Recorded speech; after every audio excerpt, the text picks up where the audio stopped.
punta tayo sa atin topic, September 16, 2025. Juday may pakulo sa kanyang resto, libreng yaya sa mga customer. May bagong pakulo si Judy Ann Santos sa kanyang restaurant, ang libreng babysitting service.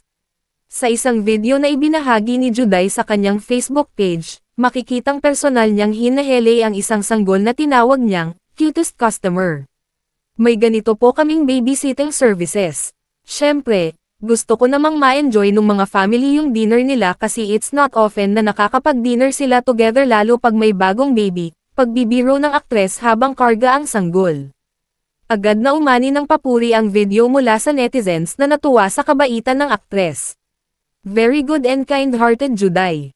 Ang swerte ng baby karga-karga ni Miss Judy Ann Santos Agoncillo. Ang bait naman ng may-ari ng restaurant, God bless po Ma'am Judy. Ganito po kaming babysitting services. Siyempre, gusto ko namang ma-enjoy ng mga families yung dinner nila kasi it's not often na nakakapag-dinner sila together, lalo pag may bagong baby. So, nagdaan naman ako dyan. So, para ma-enjoy nila yung talagang ibinayad nila at yung experience nila. Madali-madali naman itong iuwi. Lapit lang ng bahay ko dito.